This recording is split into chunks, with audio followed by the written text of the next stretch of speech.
discussion at the Select Committee. Eugenie Sage. Tēnā koe, Mr Speaker, thank you.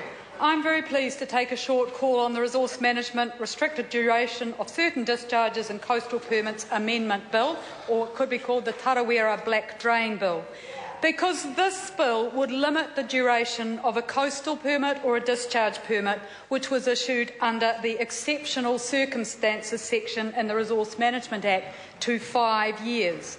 This is the section 107.2 of the RMA which allows a discharge even if it impacts on fish and other aquatic life, even if it causes a conspicuous change in the colour of the river.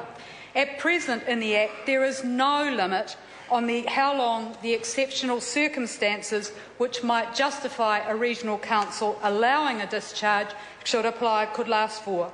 Nor is there any definition in the Act of exceptional circumstances. So the bill would improve the Resource Management Act by making it more precise. It's not picking off a single issue, as Dr Nick Smith claimed. It would apply to all polluters who sought to use this provision, so it's not just addressing one river, the Tarawera, one place or one mill. But, Mr Speaker, it would certainly constrain the ability of Tasman pulp and paper mills to use this exceptional circumstances section to continue to grossly pollute the Tarawera River.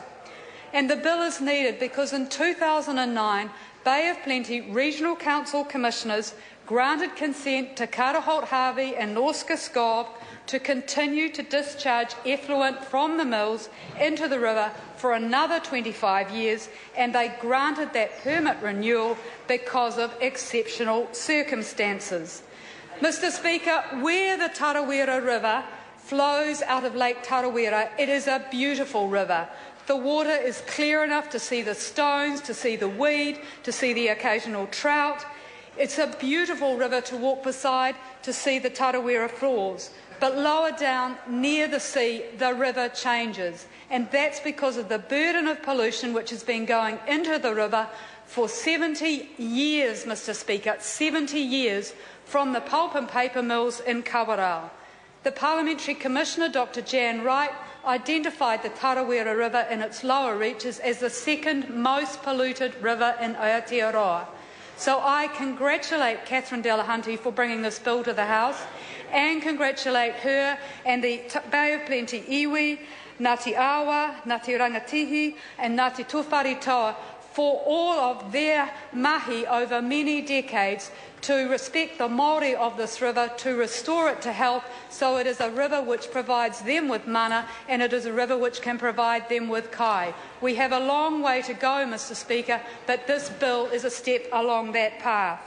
Because, Mr Speaker, one might expect a council to use the exceptional circumstances clause to justify a stormwater overflow in an extreme weather event or a sewage treatment plant which malfunctions, but it should not be used to justify ongoing discharges over decades.